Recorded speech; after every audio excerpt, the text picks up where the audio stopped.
Four institute ABCD had contracts with four vendor WXYZ during the 10 calendar years from 2010 to 2019. चार institute हैं, चार vendor से उनको contract बनाने का है. The contract were either multi-year contracts running for several consecutive years और single year contracts. या तो कॉन्ट्रैक्ट मल्टी ईयर होंगे एक से ज्यादा साल के लिए, या तो सिंगल ईयर कॉन्ट्रैक्ट होंगे मतलब एक पर्टिकुलर ईयर के लिए.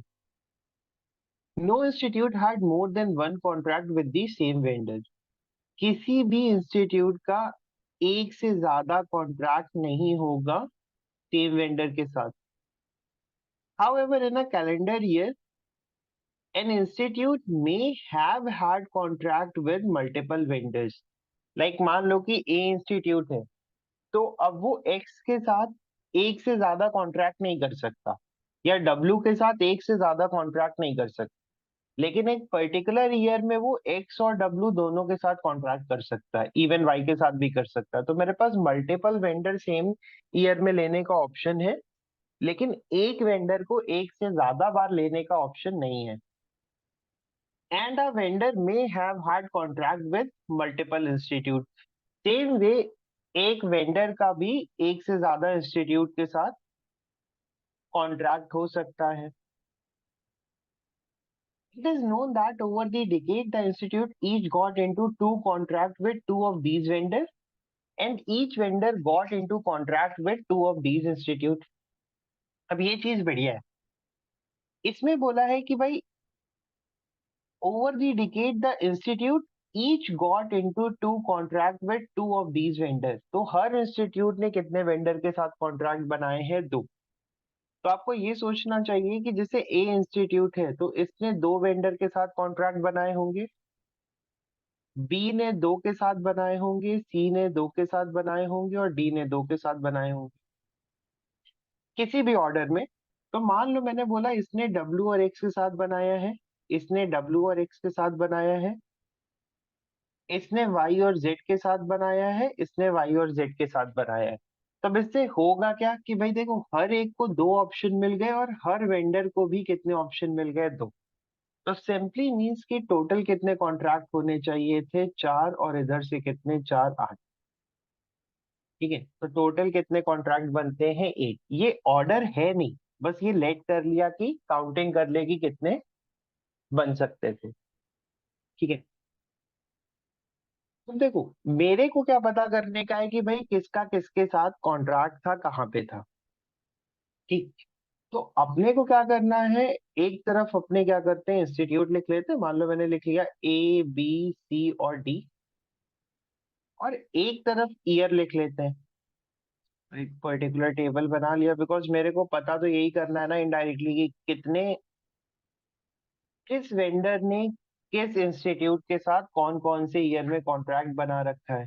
तो भाई स्टार्टिंग फ्रॉम 2010, 11, 12, 13, 14, 15, 16, 17, 18 और 19, ये अपने पास पर्टिकुलर टेबल बन जाएगा.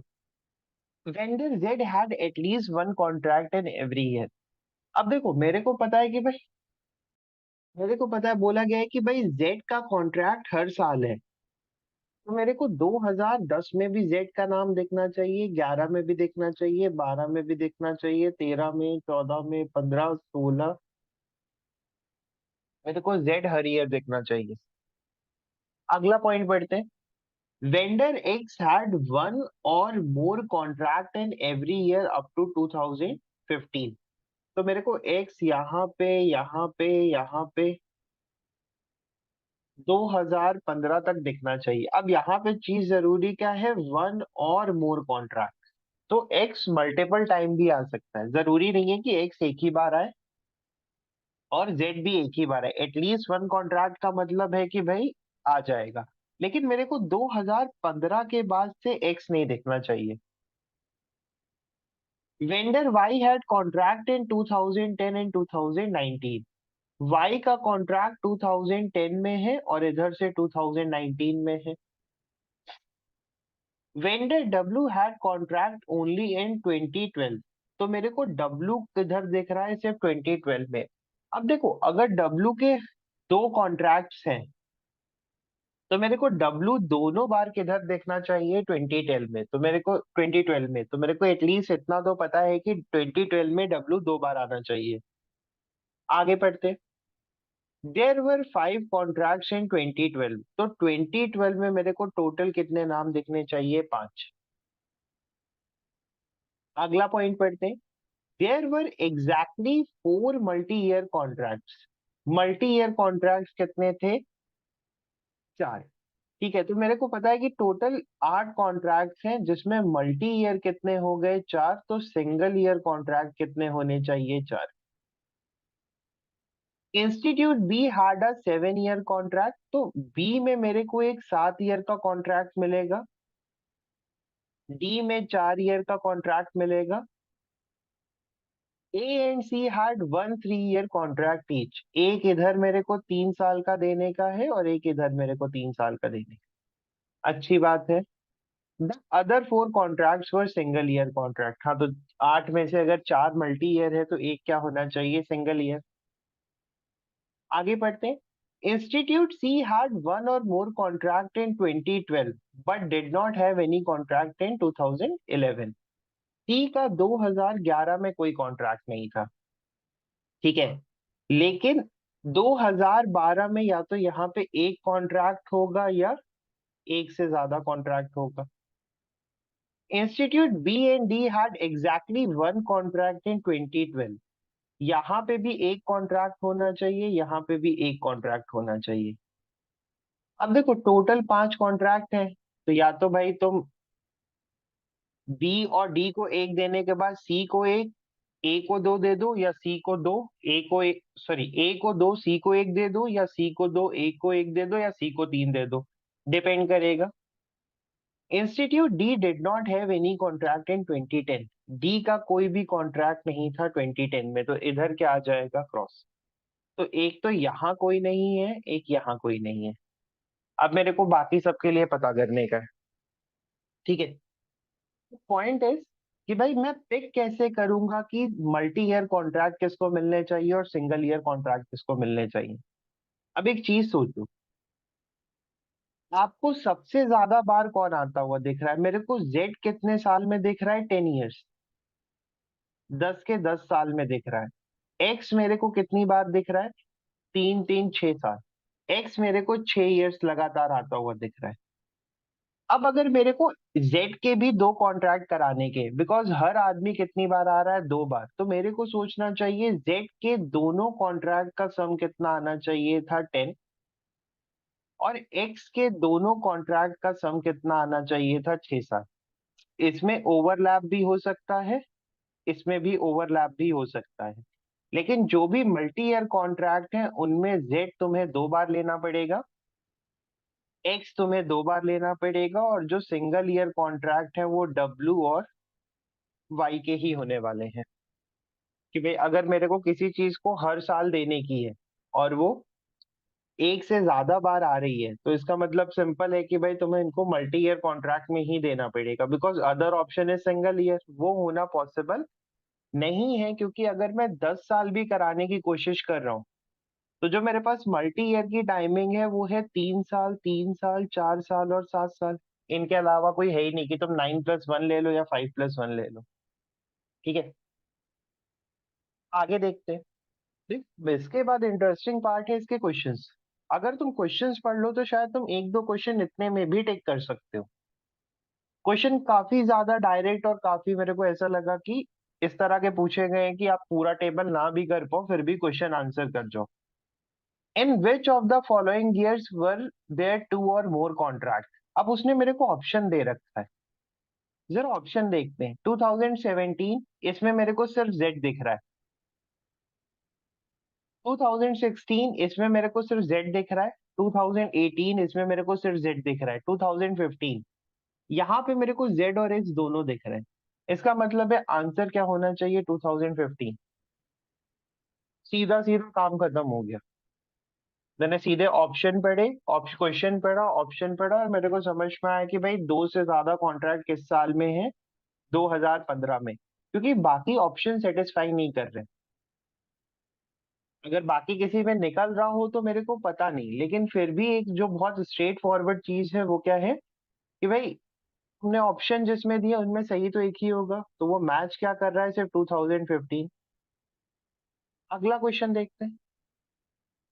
विच of the following is true?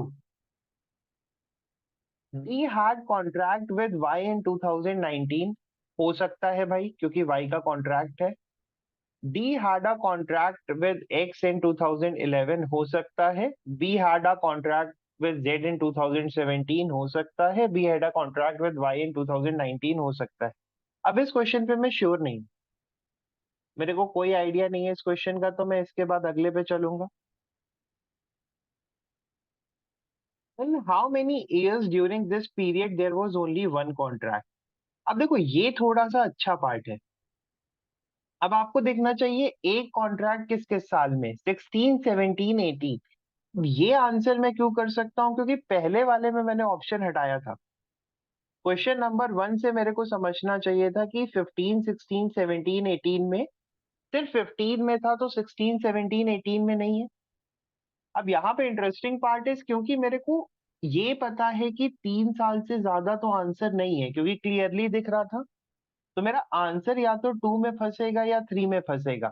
लेकिन क्योंकि क्वेश्चन 1 में मैंने सिर्फ 2015 टेक किया और यही 3 इयर्स हटाए हैं, 16, 17 और 18, तो इसका मतलब है ऑप्शन 1 भी आंसर नहीं है। ऑप्शन 2 क्या होना चाहिए था अपना आंसर। तो 2 हो जाएंगे। अगला क्वेश्चन देखते हैं।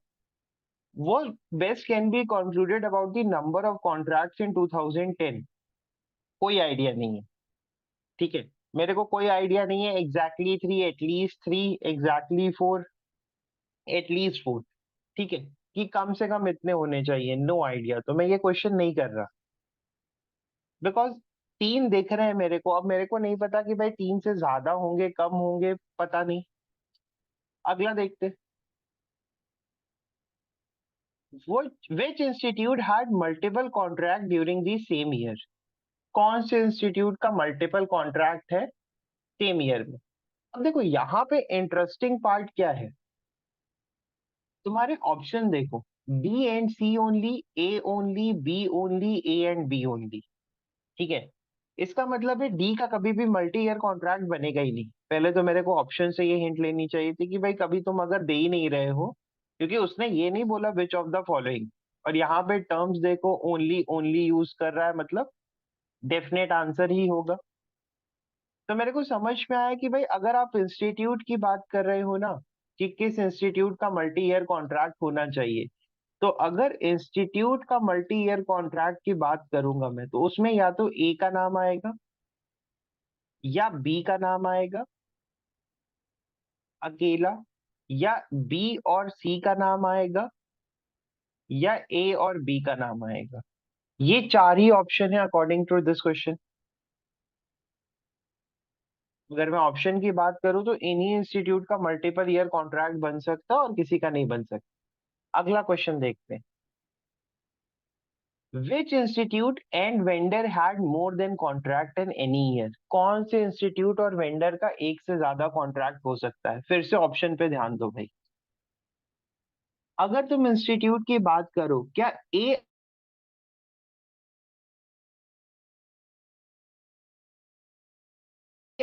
और डब्ल्यू? क्योंकि पिछले क्वेश्चन में उसने मेरे को इंस्टीट्यूट में कभी डी का नाम दिया ही नहीं है, तो ये दोनों तो आंसर गलत ही समझो। ये गलत हो गए। इसके बाद देखो भाई, या तो तुम ए और बी दोनों को ले रहे हो, जो कि ये फिट हो सकता है, या तुम बी अकेले को ले रहे हो। तो पिछले क्वेश्चन में भी तुम्हारा आंसर सीधा सीधा क्लियर हो जाएगा, इधर से ए नहीं हो सकता, इधर से बी और सी नहीं हो सकता। अब अगर तुमने ये सही किया है तो ये सही होगा, और अगर ये तुम्हारा आंसर निकलेगा तो ये सही होगा। आइदर वे आप एक सर्टेन लेवल तक क्वेश्चन में पहुंच जाओगे। ठीक है। अब इसमें इंटरेस्टिंग पार्ट है कि भाई बी देखो दोनों में कॉमन है, डब्ल्यू दोनों में कॉमन है, एक्स दोनों में कॉमन है। ओके। अब यहां से अगर तुम थोड़ा सा भी हिंट ले लो तो तुम्हारा क्वेश्चन सॉल्व हो जाएगा, बिकॉज जब आप 2012 के 5 ईयर की बात करते हो कि 5 कॉन्ट्रैक्ट थे, तो अगर तुमने सी का नाम नहीं लिया है तो यहाँ पे सी के कितने कॉन्ट्रैक्ट होने चाहिए थे, एक। और ए के कितने कॉन्ट्रैक्ट होने चाहिए थे, दो। तो अगर ए के दो कॉन्ट्रैक्ट होने चाहिए थे तो obviously option one should be my answer. और इधर से ये गलत होके क्या हो जाएगा, ए एंड बी वाला आंसर। अब 2012 में अगर उसने 5 कॉन्ट्रैक्ट करवाए हैं, उसने बोला बी का एक कॉन्ट्रैक्ट, डी का एक कॉन्ट्रैक्ट, बचे रह गए 3। तो अगर तुमने सी का एक से ज्यादा कॉन्ट्रैक्ट करवाया होता तो सी का नाम भी आता इनमें, लेकिन सी तो नहीं आ रहा है। सिंपली मीन सी का एक से ज्यादा कॉन्ट्रैक्ट नहीं हुआ होगा। अगर सी का एक से ज्यादा कॉन्ट्रैक्ट नहीं हुआ है तो अगर मेरे को 2012 में 5 कॉन्ट्रैक्ट करने हैं तो ए का एक, बी का एक, सी का एक, सॉरी, बी का एक, सी का एक, डी का एक, तो ए के कितने होने चाहिए थे, दो। तभी ये 5 कॉन्ट्रैक्ट बन पाएंगे। और अगर तभी 5 कॉन्ट्रैक्ट बन पाएंगे तो इसका मतलब है ए और बी वाला आंसर चॉइस होना चाहिए। तो इधर से बी गलत हो जाएगा, मतलब बी अलोन गड़बड़ है। तो इधर से ऑप्शन चॉइस वन आंसर हो जाएगा। और तुम पिछले वाले क्वेश्चन से जो आंसर चॉइस दे सकते हो वो हो जाएगा ए एंड बी ओनली। तो इधर से पीछे का आंसर हो जाएगा ए एंड बी ओनली। यही क्वेश्चन था भाई। तो एक क्वेश्चन, दो क्वेश्चन ये नहीं कर सकता बिकॉज इसके लिए मेरे को यूनिकली सॉल्व करना पड़ेगा पूरा। लेकिन 3 क्वेश्चन ये नहीं कर सकता बिकॉज मेरे को श्योरिटी नहीं है। 4 क्वेश्चन, मैं 4 क्वेश्चन आराम से सॉल्व कर सकता हूँ अगर मैं सिंपली क्या कर लूँ, ऑप्शंस का यूज कर लूँ। तो थोड़ा सा लॉजिक लगेगा।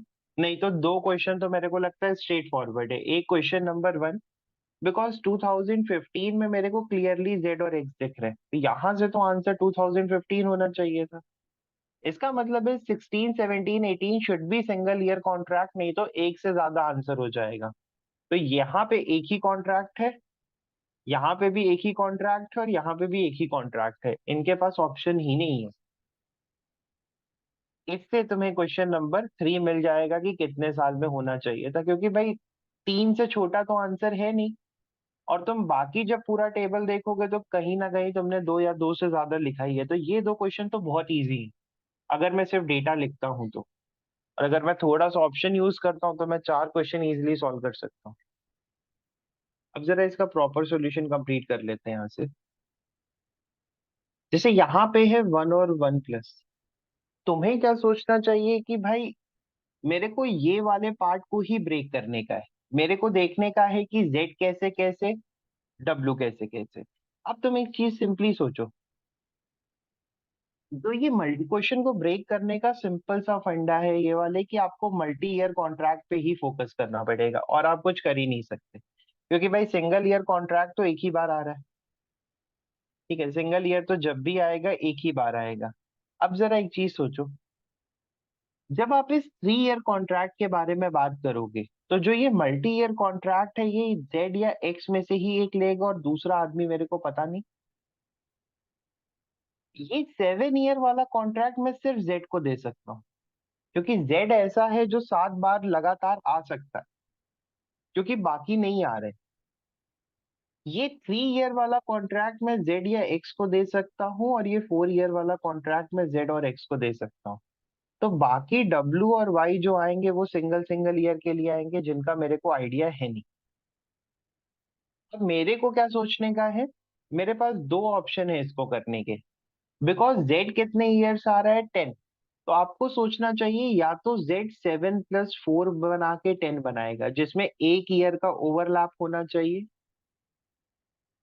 जब जेड ये वाला ऑप्शन पिक करेगा 7+4 वाला, तो आपको एक्स को क्या देना पड़ेगा, 3+3 ईयर वाला कॉन्ट्रैक्ट। तभी ये 6 साल आ पाएगा, क्योंकि 1, 2, 3, 4, 5, 6, एक्स 6 साल आ रहा है। इसमें कोई ओवरलैप नहीं होगा। सेकेंड ऑप्शन इज, अगर आप एक्स को ओवरलैप करा रहे हो, दैट इज 3+4, सिंपली मीन्स एक ईयर का ओवरलैप। तो आपको जेड को क्या कराना पड़ेगा, 7+3 जो कि 10 ईयर बनाना पड़ेगा, और इसमें क्या हो जाएगा, 0 ईयर का ओवरलैप। तो मेरे पास ये 2 ऑप्शन है, या तो ये ओवरलैप कर रहा है या तो एक्स ओवरलैप कर रहा है। ठीक है, 2 ही चीजें हैं भाई। तो तुम्हें ये सोचना चाहिए कि तुम एक्स और जेड का ओवरलैप बनाओगे कैसे? ठीक है, तो एक्स आपको 2010 में भी लेने का है, 11 में भी लेने का है, और एक्स जो है वो एक मल्टीपल ईयर कॉन्ट्रैक्ट में आ रहा है, मल्टी ईयर कॉन्ट्रैक्ट में। अब मेरे को एक चीज बताना बहुत आराम से सोच के, क्या मैं बी में एक्स को ले सकता हूँ? बी में एक्स होगा नहीं, क्योंकि मल्टी ईयर कॉन्ट्रैक्ट एक ही मिलना था और वो किसको मिल गया है? जेड को। तो आप एक्स को यहाँ तो नहीं ले सकते। तो एक्स का ऑप्शन किसके पास बचा? या तो ए के पास बचा, या सी के पास बचा, या डी के पास बचा। अब एक चीज सोच के बताओ भाई, क्या आप सी में एक्स का स्टार्टिंग करा सकते हो? आप सी में एक्स का स्टार्टिंग नहीं करा सकते, क्योंकि भाई मैं 2010 में तो ले लूंगा, लेकिन फिर अगले साल ब्रेक आ जाएगा, वो होना नहीं है। इसका मतलब है एक्स जो है वो सी में नहीं है, मतलब स्टार्टिंग में नहीं है, वैसे नहीं पता मेरे को, लेकिन 2010 वाला नहीं है। डी में तो ऑलरेडी कोई भी नहीं है, तो ये भी नहीं होने वाला है। इसका मतलब है 2010 में एक्स कहाँ पे होना चाहिए था? ए में।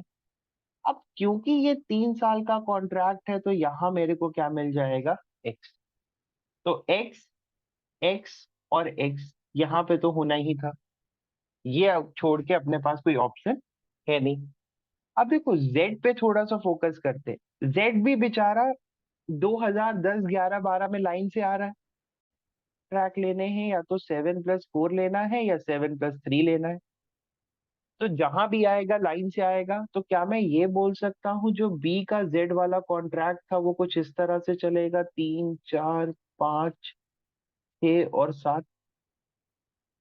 बिकॉज और तुम मल्टी ईयर कॉन्ट्रैक्ट बनाओगे कैसे भाई? बनेगा ही नहीं। सीधा सीधा तुम्हें क्या करना पड़ेगा? लाइन से लेना पड़ेगा, क्योंकि अगर तुम सी को 2010 में ले रहे हो तो वो बात बनेगी नहीं, क्योंकि सेकेंड 2011 नहीं है और डी में 2010 नहीं है। इधर से मेरे को ये हटते हुए मिल जाएंगे। ठीक है। और बी का क्योंकि एक ही कॉन्ट्रैक्ट था, वो मेरे को क्या मिल गया है? जेड। मैंने क्या किया, मेरे को सिंपली एक एक कॉन्ट्रैक्ट के बारे में पता लग गया। अब मेरे को बस ओवरलैप के बारे में सोचने का है कि भाई अगर मैं एक्स को 3 और 3 दे दूं और जेड को 4 और 4 दे दूं, तो क्या वो बात बनेगी या नहीं बनेगी? ठीक है। तो पहला केस लेते हैं जिसमें हम जेड को 7 और 4 मान लेते हैं, और एक्स को 3, एक्स और एक्स। और जेड को तुम्हें यहां से लेना पड़ेगा जेड, जेड, जेड और जेड। ठीक है। ये दो ऑप्शन है। अभी इसको इग्नोर करना पड़ेगा, बिकॉज ये चीज थोड़ी सी इग्नोर करनी पड़ेगी, बिकॉज ये हमने क्वेश्चन के अकॉर्डिंग की थी। देखो, अब अगर क्वेश्चन के अकॉर्डिंग पिक कर लो तो थोड़ा इजी हो जाता है, इसीलिए। अब तुम एक चीज सोचो, अगर आपने एक्स ऐसे ऐसे लिया, तो अब तुम्हारे पास ऑप्शन चॉइस क्या बचती है? थोड़ा सा सोच के देखो। तुम्हें डब्लू 2 बार देने का है, क्योंकि वाई सिंगल ईयर कॉन्ट्रैक्ट है, तो मैं वाई को तो यहाँ पे नहीं ले रहा। मैं जेड का ओवरलैप नहीं करा सकता, क्योंकि जेड का ओवरलैप मैंने यहाँ पे करा दिया है। मैं एक्स का ओवरलैप नहीं करा सकता, क्योंकि एक्स 3 और 3 बार आ रहा था। तो अगर तुम यहाँ पे कॉन्ट्रैक्ट पूरा भी करने का सोचोगे तो वो पूरा ही नहीं होगा। अगर सिंपल टर्म्स में, अगर आपको 4 वेंडर से 5 कॉन्ट्रैक्ट बनवाने के हैं एक साल में, तो आपको क्या करवाना पड़ेगा? किसी ना किसी वेंडर को 2 बार लेना पड़ेगा, या ओवरलैप कराना पड़ेगा। आप वाई को नहीं ले सकते, क्योंकि वाई सिंगल ईयर कॉन्ट्रैक्ट है और वो 2010 और 2019 में हो रहा है। तो वाई वाला ऑप्शन तो खत्म हो गया। डब्लू ऑलरेडी 2 बार है, तो डब्लू लेकिन सिंगल ईयर कॉन्ट्रैक्ट है, तो अलग अलग आदमी को दोगे। जेड का अगर ओवरलैप कराते हो, तो जेड का ओवरलैप तो तुम्हें 16 से कराना पड़ेगा, या 16 के बाद से कराना पड़ेगा। तो 2012 में जेड का ओवरलैप हो ही नहीं सकता। इसलिए ये वाला अजम्पशन मेरा गलत है। मेरा सही अजम्पशन क्या होना चाहिए था? कि आप एक्स का ओवरलैप करो। तो जो तुमने ये वाला केस लिया था, जेड को 7 साल के लिए लिया है, वो गलत है। तो इसका मतलब है इधर से जेड हट जाएगा, इधर एक्स आ जाएगा, इधर से एक्स हट जाएगा, और इधर क्या आ जाएगा? जेड। अब क्योंकि मेरे को z 4 साल लेने का है और x ओवरलैप भी कराने का है, तो इधर x आना चाहिए, इधर x आना चाहिए, इधर x आना चाहिए और इधर x आना चाहिए, क्योंकि यहीं से मैं ओवरलैप करा सकता हूँ भाई। इसके बाद क्या बचा रह गया? इसके बाद आपको पता है कि भाई W मेरे को 2 बार लिखने का है। यहाँ का एक कॉन्ट्रैक्ट था, हो गया, यहाँ का एक कॉन्ट्रैक्ट था, हो गया। अब आप W दोनों C में नहीं दे सकते और दोनों X में नहीं दे सकते, तो एक बार W X में देना चाहिए और एक बार W किधर देना चाहिए, C में। तो जो X का A का कॉन्ट्रैक्ट है that is W and X, और जो C का कॉन्ट्रैक्ट है that is Z and W। तो बाकी दोनों में क्या आ जाएगा? Y। इधर से मेरे को Y मिल जाएगा। अब देखो Y भाई 2010 में आ रहा है और मेरे को B को देने का है, तो इधर क्या आना चाहिए? Y। और Y 2019 में आ रहा है और मेरे को किसको देने का है? Z को, तो इधर क्या आना चाहिए? Y। अब आपको Z 3 साल लेना था, तो वो 1, 2 और 3 साल किसको दे दोगे? C को। अब यहाँ पे कोई कॉन्ट्रैक्ट नहीं है, यहाँ पे कोई कॉन्ट्रैक्ट नहीं है, यहाँ पे भी नहीं है। इसके बाद वाले कोई कॉन्ट्रैक्ट नहीं है, तो अपना टेबल क्या है? कंप्लीटली फॉर्म हो जाएगा। क्वेश्चन थोड़े से हेल्पफुल हो सकते हैं अगर मैं क्वेश्चन का यूज कर लूँ तो। This is also an interesting point कि दिया नहीं है लेकिन फिर भी वहां पे कोई कॉन्ट्रैक्ट बन नहीं रहा है। और इसके बाद तुम कुछ भी क्वेश्चन सॉल्व करोगे तो सेम आंसर आने वाला है जो पहले आया था। In which of the following year there were 2 or more contract? Obviously 2015। Next one, which of the following is true? D had a contract with Y in 2019. I think this is true. So option 1 should be my answer. X in 2011, अब 2011 में तो नहीं है, this is out. Z in 2017, this is out. Y in 2019, this is out. ये निकल आया भाई 3 साल। What best can be concluded about the number of contracts in 2010? Obviously ZXY तो कितना आने वाला है? Exactly 3. Which institute had multiple contract during the same year? कौन से इंस्टीट्यूट का मल्टीपल कॉन्ट्रैक्ट है? एक तो इसका है और एक इसका है, तो ऑब्वियसली ए एंड बी बनने वाला था। A B W X, क्योंकि मेरे को X का रिपीटिशन दिख रहा है यहाँ पे और W का रिपीटिशन दिख रहा है यहाँ पे, तो आंसर क्या होने वाला है? A B W and X। देखो अब इसी को ही बोलते हैं कि अगर थोड़ा सा भी ध्यान दे के काम कर लिया जाए ना, तो 4 क्वेश्चन करके मैं किनारा कर लेता, मैं 2 क्वेश्चन के लिए इतना सॉल्व नहीं करता। ये क्वेश्चन अच्छा क्वेश्चन है। अब या तो ये कैलकुलेटिव है, या तो ये क्वेश्चन काफी कैलकुलेटिव है, या ये क्वेश्चन काफी ज्यादा इजी है अगर थोड़ा सा सेंस बेस्ड चले तो। अगर हम थोड़ा सा भी सेंसिबल वे में चले तो ये क्वेश्चन काफी ज्यादा कैलकुलेशन बचा सकता है। देखते हैं। In a certain board examination, students who were to appear for the examination in 5 subjects: English, Hindi, Mathematics, Science, and Social Science. Due to a certain emergency situation, a few examination could not be conducted for some students. Hence, some student missed one examination and some missed 2 examination. कुछ लोगों ने एक exam miss किया और कुछ लोगों ने 2 miss किए। Nobody missed more than 2 examination. तो भाई या तो आपने 2 एग्जाम छोड़े या आपने एक एग्जाम छोड़ा। ये क्वेश्चन 2020 कोविड का बोर्ड पैटर्न को एग्जैक्टली रेप्लिकेट कर रहा है, क्योंकि भाई मार्च में बोर्ड होते हैं, तो कुछ पेपर हो गए थे, 21 को लॉकडाउन लगा था, तो ICSE CBSE में सब में यही था, एक एक दो दो एग्जाम हुए थे, बाकी सबका क्या है, एवरेज लगा दिया गया था। ये वही है, एग्जैक्टली सेम चीज है ये। Board opted the following policy for awarding marks to student. If a student appeared in all 5 examination, अगर तुम भाई पांचों एग्जामिनेशन में अपियर कर रहे हो, तो भाई जो नंबर आए हैं basis of the score obtained by them in those examination. भाई अगर मैंने सारे एग्जाम दिए हैं तो जो नंबर आए वो नंबर आए। If a student miss only one examination, अगर आपने सिर्फ एक एग्जाम मिस किया है फिर क्या है? The marks awarded in that examination was the average of the best 3 among the 4 schools. देखो एवरेज कॉन्सेप्ट बहुत पूछते हैं, तो एवरेज का यूज क्या है वो क्लियर होना चाहिए। अब भाई इन्होंने क्या कहा, इन्होंने कहा कि अगर आपने सिर्फ एक एग्जाम छोड़ा है तो टॉप 3 का एवरेज लगा देंगे बाकी दोनों में। सॉरी, 5 में क्या है, अगर तुमने सिर्फ एक एग्जाम छोड़ा है तो बचे हुए 4 में से जो टॉप 3 होंगे उनका एवरेज लगा देंगे। If a student miss 2 examination, then the marks awarded in each of these examination was the average of the best two among the three। और अगर भाई तुमने 2 एग्जाम छोड़े हैं तो टॉप 2 का लगा देंगे।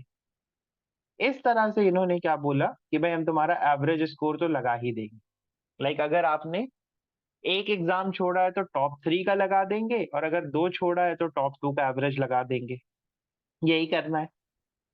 इसके बाद दिया था marks obtained by 6 student in each of the examination are given below. अब देखो क्या है, ABCDEF इंग्लिश में 80 75 70, ये इस तरह का कुछ दिया है। बेसिकली मेरे को ये पता करना होगा कि भाई तुम कौन सा एग्जाम दिए हो और कौन सा एग्जाम ऐसा है जिसमें तुमने एवरेज स्कोर लगवा लिया है। फिर अपने को कुछ 1 2 3 पॉइंट भी दिए हैं। ठीक है, एक थोड़ा सा आई थिंक .4 भी है। देखो एवरेज का यूज क्या है। अब अगर तुम थोड़ा सा एवरेज का फंडा समझो तो एवरेज क्या होगा, कभी भी मैक्सिमम मार्क्स एवरेज से नहीं बन सकते, कभी भी मिनिमम मार्क्स एवरेज से नहीं बन सकते। ये चीज तुम्हें पहले ही सोचनी चाहिए, नहीं तो कैलकुलेशन वाले ट्रैप में फंस जाओगे। ये चीज अपने को थोड़ा इजीली निकाल सकती है। भाई मान लो मैं 1 2 3 का एवरेज निकाल रहा हूँ, तो मैं एवरेज से कभी भी 3 नहीं बना सकता, मैं एवरेज से कभी भी 1 नहीं बना सकता, तो मैं मैक्सिमम मार्क्स और मिनिमम मार्क्स नहीं बना सकता। तो अगर मैं ए की बात करूं तो देखो 80 75 70 75 60, अब ए कभी भी 80 मार्क्स एवरेज से नहीं बनाएगा। ये पेपर इसने दिया होगा। ए कभी भी 60 मार्क्स एवरेज से नहीं बनाएगा, ये पेपर इसने दिया होगा। ये चीज पिक कर सकते हो। भाई सोच के देखो थोड़ा सा कि अगर कोई मेरे को बोल रहा है कि मैक्सिमम बनाने का है तो वो पॉसिबल ही नहीं है ना। तो इसका मतलब है मैं श्योर हूं कि भाई 80 वाला पेपर तो तुम दे के आए हो और सबसे कम वाला भी पेपर तुम दे के आए हो। सेम वे बी का देखते हैं, 90 80 55। अब ये 55 वाला दे के आया है, ये 90 वाला पेपर दे के आया है, इसकी मजबूरी है ये देना।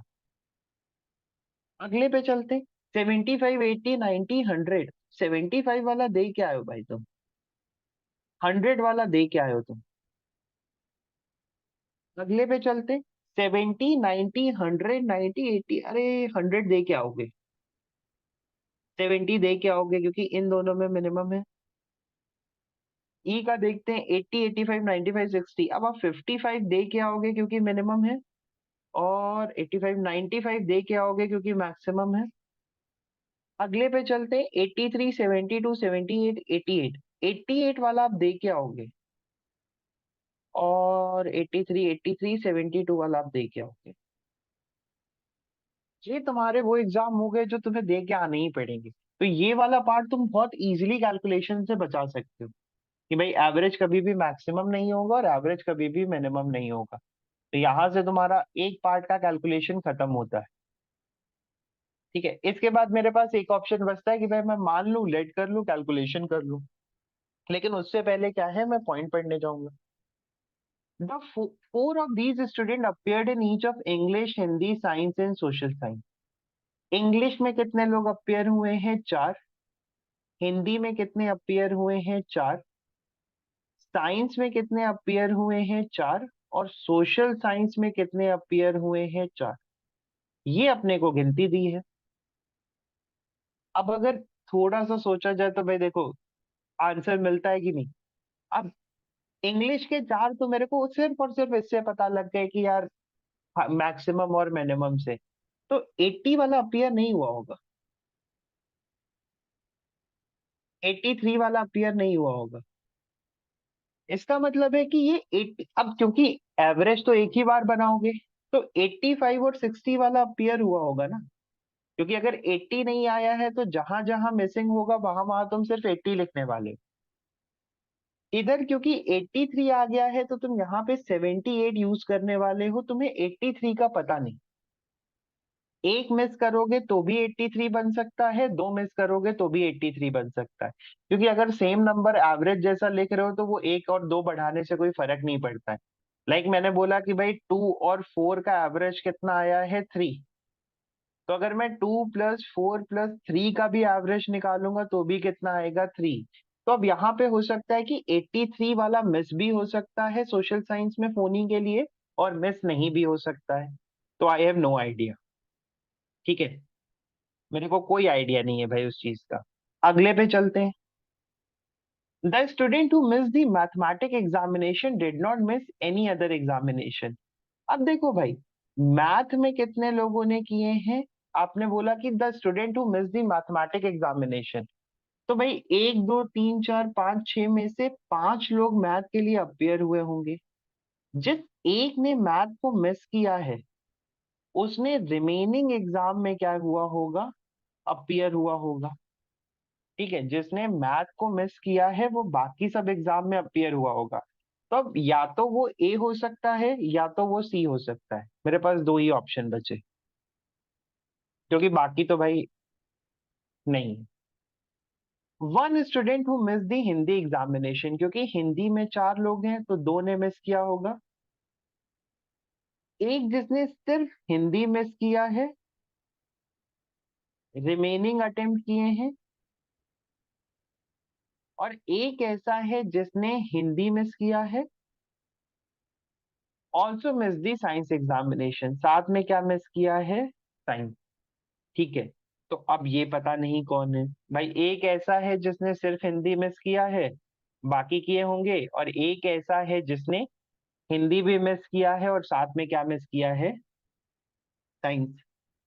तो देखो, मेरे को सिर्फ और सिर्फ क्या पता करने का है कि भाई पहले तो मैं ये देखूंगा ये मैथ किसने मिस किया है, क्योंकि ये थोड़ा पिक करना इजी है। अब जरा मैथ वाले पे आते हैं। भाई या तो तुमने ये 70 वाले से मैथ मिस कराया है या तो तुमने 90 वाले से मिस कराया है। ठीक है, अब मेरे को एक चीज बताओ भाई सोच के, जिसने मैथ मिस किया है उसने सिर्फ मैथ मिस किया होगा। Think like this. जिसने मैथ मिस किया है उसने सिर्फ मैथ मिस किया होगा। तो क्या मैं ये बोल सकता हूँ टॉप 3 का एवरेज लगेगा? टॉप 3 का एवरेज। और अगर तुम ए के बारे में सोचो तो 80 75 75 ये तीनों बड़े नंबर है। अगर आप 80 75 और 75 का एवरेज लोगे तो वो कभी 70 बन ही नहीं सकता। सोचिए थोड़ा सा, अगर तुम इस चीज पे सोचो फिर से तो question calculation point of view से ज्यादा इजी है। भाई अगर मैं 75 से बड़ा नंबर ले रहा हूँ तो मैं 70 एवरेज बना ही नहीं सकता, तो 80 75 75 से, हाँ 75 से 80 के बीच में होगा। तो इसका मतलब है कि भाई 70 तो एवरेज बनना भूल जाओ, तो ए ने क्या है मैथ अटेम्प्ट किया ही होगा। तो इधर से मेरे को क्या मिल गया? Math attempt. तो मैथ किसने अटेम्प्ट नहीं किया होगा? सी ने। और जिसने मैथ अटेम्प्ट नहीं किया उसने बाकी सारे अटेम्प्ट किए होंगे, तो इधर से ये अटेम्प्ट आ गया, इधर से ये अटेम्प्ट आ गया। ठीक है, तो मेरे को थोड़ा थोड़ा सा ऐसा लगने लग गया कि हाँ, ऑन अ राइट ट्रैक, थोड़ा कम कैलकुलेशन पॉइंट ऑफ व्यू से, लेकिन लॉजिकली थोड़ा सा बढ़िया पार्ट है इसमें। ठीक है, लॉजिकली अगर मैं सोचने जाऊं तो मेरे को थोड़ा सा बढ़िया पार्ट लगा, वहां पे हम कैलकुलेशन कम कर सकते हैं। नहीं तो काफी ज्यादा टेंशन बन सकती है कि भाई 80 निकाले 75 निकाले, तीन कौन से ले दो कौन से ले। कुड बी क्वेश्चन जो आप एग्जाम में छोड़ सकते हो अगर आप कैलकुलेशन पॉइंट ऑफ व्यू से सोचो। लेकिन अगर यही थोड़ा सा कॉन्सेप्ट पॉइंट ऑफ व्यू से सोचो तो थोड़ा मजेदार और इजी क्वेश्चन है। अब भाई बात आती है हिंदी पे सारी कुछ घूम फिर के। एक आदमी कोई ऐसा है भाई जो हिंदी नहीं पढ़ रहा है।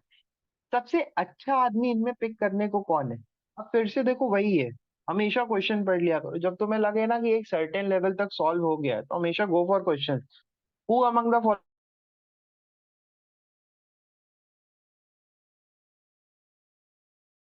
फॉलोइंग के लिए मेरे को टेंशन नहीं है।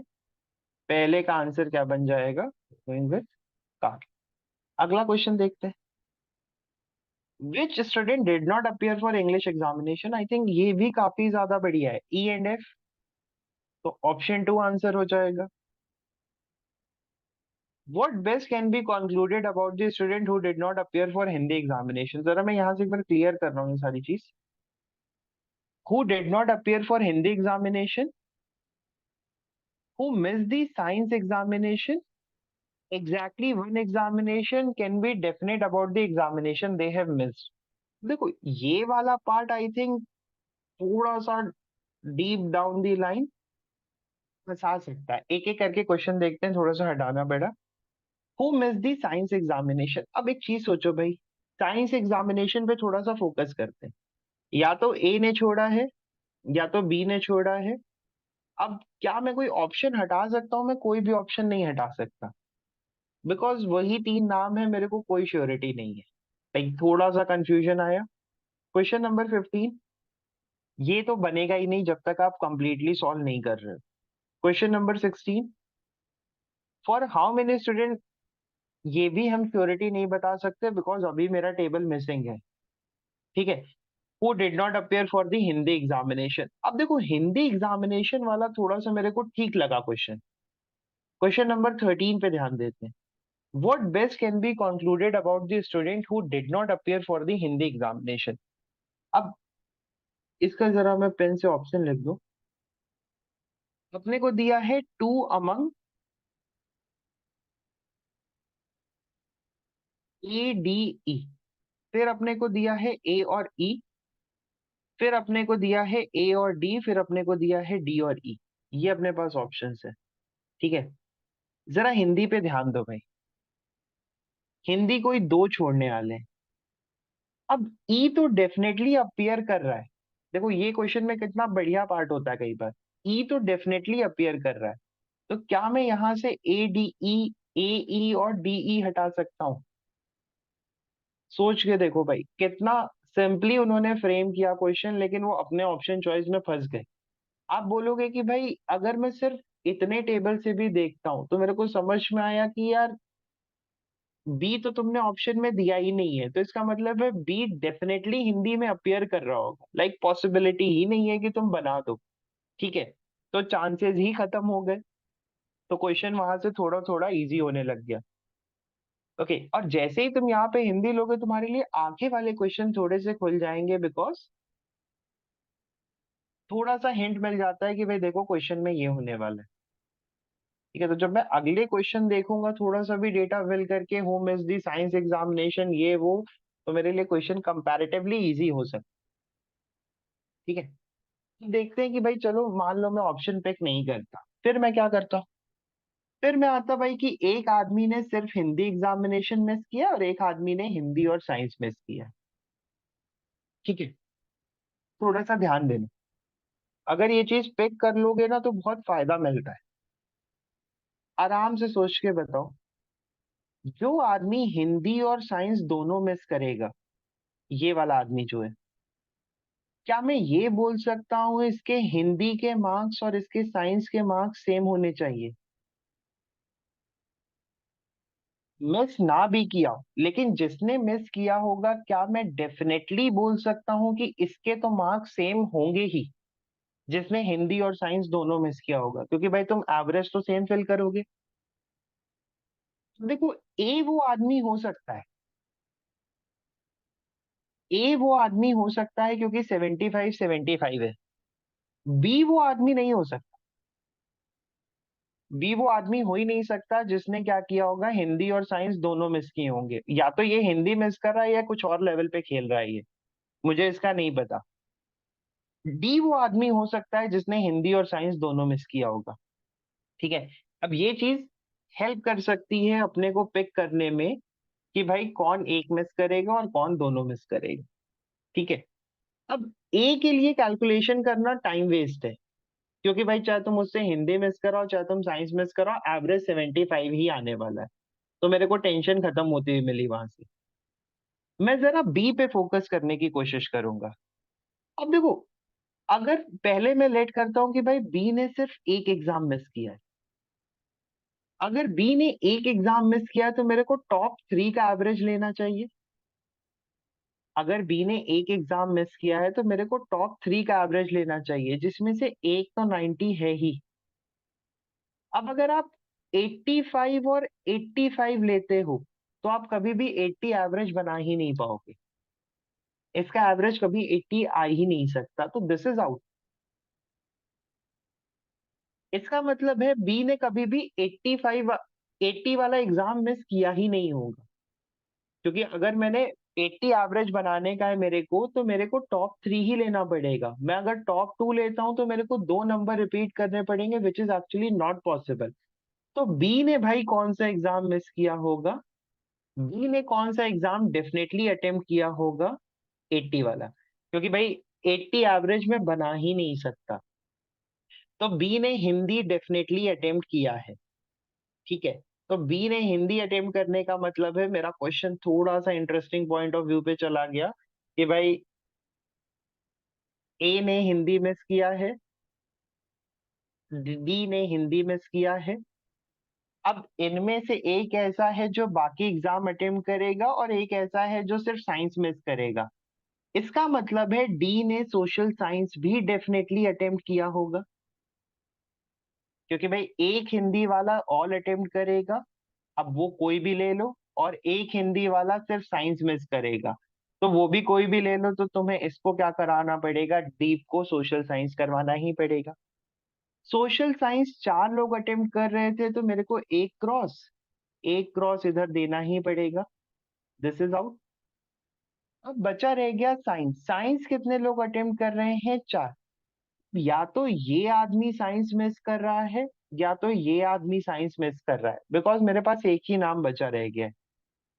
तो बी ने डेफिनेटली क्या अटेम्प्ट किया होगा? साइंस, सॉरी, बी ने क्या किया होगा? डेफिनेटली साइंस को मिस किया होगा, क्योंकि इन दोनों में से एक है, सॉरी, ए और डी में से एक ऐसा है जो साइंस अटेम्प्ट करेगा और एक साइंस मिस करेगा, just because of this Hindi वाला सिनारियो। तो इसका मतलब है भाई बी ने डेफिनेटली साइंस मिस किया ही होगा, और ये अपना टेबल बन जाएगा। मेरे को सिर्फ एक चीज का कंफ्यूजन है कि भाई साइंस में या तो ए नहीं आ रहा है, डी आ रहा है, या ए आ रहा है, डी नहीं आ रहा है। मैं बाकी सबके लिए श्योर हूं, जो भी क्वेश्चन मेरे से पूछोगे। ठीक है। अब लग रहा होगा कि भाई मैंने काफी ज्यादा चीजें बोल दी, लेकिन अगर आप थॉट प्रोसेस के हिसाब से सोचोगे तो क्वेश्चन कंपैरेटिवली जल्दी हो सकता है। Could be a 10 to 12 minute question. क्योंकि कहीं भी वैसा नहीं लगा ना कि कैलकुलेशन खींचनी पड़े। What best can be concluded about the student who missed the science examination? अब साइंस एग्जामिनेशन का तो सीधा सीधा आंसर हो जाएगा ए और डी में से एक। बी डेफिनेटली है, तो option 2 should be my answer. अब देखो कितने स्टूडेंट ने एग्जैक्टली एक एग्जाम मिस किया होगा। ठीक है। तो मैं एक पर्टिकुलर केस मान लेता हूँ। मैं मान लेता हूँ कि भाई यहाँ पे इसने साइंस अटेम्प्ट किया है और इसने साइंस अटेम्प्ट नहीं किया है। उससे फर्क नहीं पड़ेगा, लेकिन मेरा कैलकुलेशन थोड़ा सा इजी हो जाएगा। यहाँ पे इसने एक एग्जाम मिस किया, इसने 2 एग्जाम मिस किए, इसने एक एग्जाम मिस किया, इसने 2 एग्जाम मिस किए, इसने एक एग्जाम मिस किया और इसने 2 एग्जाम मिस किया। तो टोटल कितने लोग हैं? 3। अब ए और डी में क्या है, वो एक वाला शफल कर ही जाएगा। तो अब चाहे तुम ए को मान लो या डी को मान लो, फर्क नहीं पड़ता। तो इजी क्या पड़ा, मैंने एक को लेट कर लिया। लास्ट क्वेश्चन क्या है? For how many student we can be definite about the examination they miss? मैं ए और डी को छोड़ के सबके बारे में श्योर हूँ। तो मेरा आंसर कितना आ जाएगा? 4। तो answer for this question is 4। जरा इस क्वेश्चन पे आप, ये क्वेश्चन काफी ज्यादा इंपॉर्टेंट है, इजी साइड से भी और एक दो वैसे पॉइंट से भी। लाइक बहुत डिस्कशन की जरूरत नहीं है इसमें, लेकिन एक दो इसमें बहुत अच्छे पॉइंट है जो काम आएंगे, जो ध्यान रखने होते हैं एग्जाम में। The local office of the app cab evaluates the performance of 5 cab driver A, B, C, D, E for their monthly payment based on rating in 5 different parameter P1 to P5 as given below. P1, P2, P4 जो भी है, based on the feedback of the customer. अब जो काम की चीज है उस पर थोड़ा सा ध्यान दे। Based on the feedback of the customer, the office assign rating from 1 to 5 in each of these parameter. देखो यार, अब मैं इसको बहुत बेसिक एग्जांपल से बताता हूँ। ओला ऐसे ही चलती है, ओला की वर्किंग है ये। ने कभी अगर तुम लोग ने कभी ड्राइवर्स पे दया दिखाई हो और रेटिंग की हो, तो वो रेटिंग इसी तरह से आती है। अब तो वो मास्क वास्क आते हैं। Each rating is an integer from a low value of 1 to a high value of, भाई वही है, 1 सितारा से लेके 5 सितारा होता है, 1 star 5 star. The final rating of the driver is the average of his rating in this 5 parameter. Final rating कैसे निकलेगी? उसने पहला पॉइंट मेरे को दिया, उसने बोला final rating is equal to average of all ratings. जो भी फाइनल रेटिंग निकलेगी, मतलब P1 plus P2 plus P3 4 और 5 डिवाइडेड बाय 5। अच्छी चीज है, आगे चलते हैं। इफ अ ड्राइव, ये चीज बहुत इंपॉर्टेंट है, ये वाली नहीं। Monthly payment of the driver has two parts, a fix payment and a final rating based bonus. ऐसा क्वेश्चन कॉन्ट्स में भी आता है, जिसमें कहता नहीं है कि कुछ लोग हैं जिनमें जैसे हॉस्टल में खाना आना बट रहा होता है कि भाई कुछ फिक्स था पैसा, कुछ फिर ये हो गया, इस तरह का क्वेश्चन आता है। ठीक है, और जो कैट में क्वेश्चन आया था वो कुछ वेट को लेके था, एयरप्लेन वेट लेके, कि आप बैगेज इतना इतना लेके जा सकते हो। If a driver get a rating of 1 in any parameter, rating of, काम की चीज है, rating of 1 in any parameter, he is not eligible to get a bonus. अगर किसी भी पैरामीटर में तुमने उसको एक रेटिंग दे दी तो उस वो बोनस के लिए एलिजिबल ही नहीं है। To be eligible for a bonus, a driver also need to get a rating of 5 in at least one of the parameters. और अगर तुम्हें एलिजिबल करने का है तो तुम्हें क्या करना पड़ेगा? ड्राइवर को कम से कम 5 रेटिंग देनी पड़ेगी। अब जो इस क्वेश्चन का सबसे बढ़िया और सबसे इंटरेस्टिंग पॉइंट है, कुछ नहीं पढ़ते हैं, पहले बस मेरे को एक चीज बताओ, 1 5 5 5 5, क्या ये ड्राइवर बोनस के लिए एलिजिबल है? अगर 1 मिल गया तो तुम एलिजिबल नहीं हो। क्या ये ड्राइवर एलिजिबल है? ये ड्राइवर भी एलिजिबल नहीं है, 5 नहीं मिला है। ठीक है, अब ये चीज बहुत बढ़िया है, ये चीज इसमें बस यही चीज काम की है, बाकी तो सब बढ़िया चीज है इसमें। बाकी किसी में आदमी गड़बड़ करता ही नहीं है। ठीक है, देखते हैं। Arun and Varun have got a rating of 5 in exactly 1 parameter. A और बी को 5 रेटिंग किसमें मिली है? एक पैरामीटर में। Chandan has got a rating of 5 in exactly 2 parameter. None of the driver has got the same rating in 3 parameter. आप 2 से ज्यादा parameter में got the same rating in 3 parameter, मतलब तुम तीसरे में सेम पैरामीटर सेम रेटिंग नहीं ले सकते। अब एक चीज बताओ, जो दूसरी चीज इसमें सोचनी चाहिए, क्या पर्टिकुलर पैरामीटर पे पर्टिकुलर रेटिंग मैटर करेगी?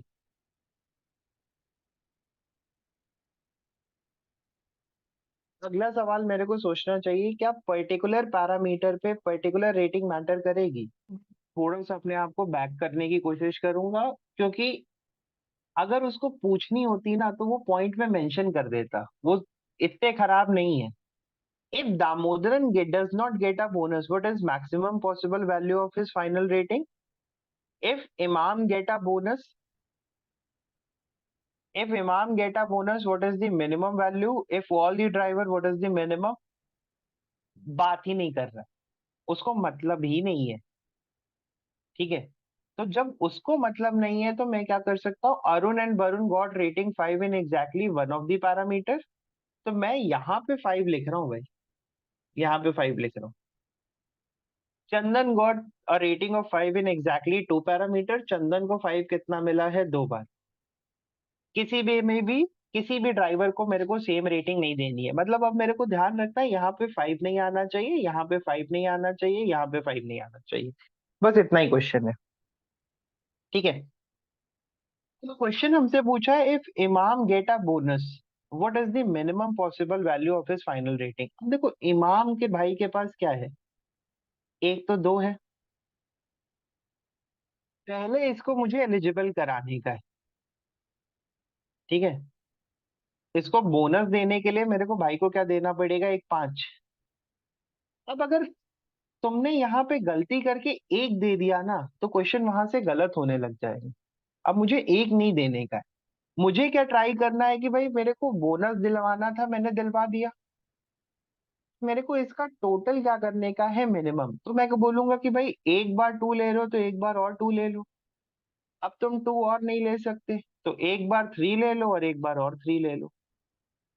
ये कितना हो जाएगा, 6 4 10 15, और 15/5 कितना आ जाएगा, 3। तो answer for this question is 3। ठीक है। तो ये गलती से बचने के लिए बहुत इंपॉर्टेंट है। होता क्या है कि आदमी उसको सीधे क्या ले लेता है, 1, कि भाई ये नहीं करना, 1 नहीं करना, 5 नहीं लेना, तो बिना 5 लिए तुम एलिजिबल नहीं हो। ये गलती ज्यादा क्वेश्चन नंबर 1 में हो सकती है। If Damodaran does not gate a bonus, इसको इधर ही कर लेते हैं। तुमने दामोदरन को बोनस ही नहीं दिया, काफी गलत बात है। अब अगर तुमने दामोदरन को बोनस नहीं दिया और तुम चाह रहे हो भाई मैक्सिमम पॉसिबल, तो मैं बोलूंगा 1 2 3 4 5। पहले तो दामोदरन का गिवन नंबर पकड़ो, 3।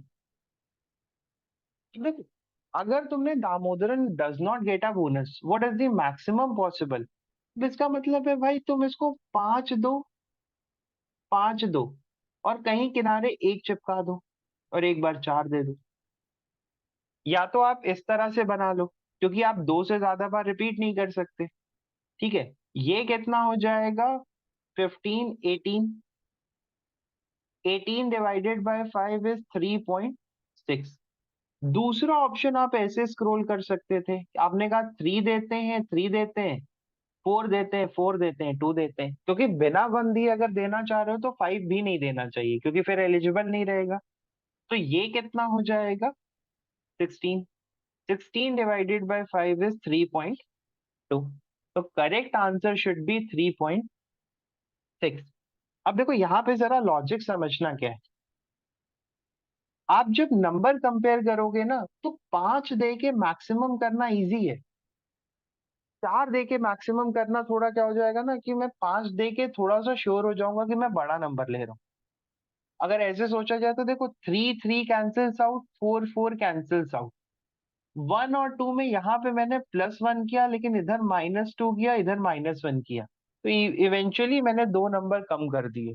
तो 5 लेने में फायदा मिलता। ठीक है, नहीं तो यार दो ही पॉसिबिलिटीज है, एक बार 5 लेके 1 ले लो, एक बार 4 वाला ले लो। If all 5 driver get a bonus, what is the minimum possible value. अब यहाँ पे जो बहुत इंटरेस्टिंग पॉइंट है वो क्या है, अगर आप पांचों ड्राइवर को बोनस दे रहे हो, तो आपको ध्यान क्या रखना है कि भाई सबको 5 तो मिलना ही चाहिए कम से कम एक बार। मिनिमम पॉसिबल का मतलब है अब मैं 5 नहीं लूंगा। अब अगर मेरे को मिनिमम रेटिंग बनानी है, तो मेरे को कोशिश करनी चाहिए कि इनका जो ये फाइनल रेटिंग बने, ये मिनिमम बने, क्योंकि फिक्स पेमेंट तो ऑलरेडी फिक्स है। ठीक है, तो आप बोलोगे 5 के बाद 2 2 4 और 3। 5 3 2 2 और एक बार 3 और ले लो। इधर एक बार 2 ले लो, एक बार 3 ले लो। इधर 2 2 3 ले लो। इधर 2 3 और 3 ले लो। अब इसमें जो आदमी गलती करता है वो क्या करता है कि दो दो को 3 बार लेने की कोशिश कर लेता है, तो आप 3 बार नहीं ले सकते। आप 1 तो बिल्कुल नहीं ले सकते, क्योंकि 1 लेने पे प्रॉब्लम क्या आएगी कि तुम्हारा अच्छा खासा चलता चलता क्वेश्चन गड़बड़ होने लगेगा। फिर ये प्योरली कैलकुलेशन बेस्ड है। ऐसे ही लास्ट क्वेश्चन क्या पूछा गया इसका, if all 5 driver get the bonus, सबको बोनस मिला है, what is the maximum possible. फिर से सेम मिस्टेक है, इसमें तुम 5 दोबारा नहीं दे सकते, क्योंकि इनको एक ही एक 5 मिलना है। लेकिन अब आप यहाँ पे क्या शुरू करोगे, 1 4 और 2 3, 2 4 और 2 3। इधर 2 4 से काम चल जाएगा, इधर मैं 5 को 2 बार लूंगा, 4 को 2 बार लूंगा, 5 को 2 बार लूंगा, और 4 को 2 बार लूंगा, क्योंकि डी और ई में 5 के बारे में कोई कमेंट नहीं है, बाकी सब में था। तो इससे मेरा फिर से एक कैलकुलेशन बेस्ड क्वेश्चन बन जाएगा, जो करनी चाहिए पेपर में।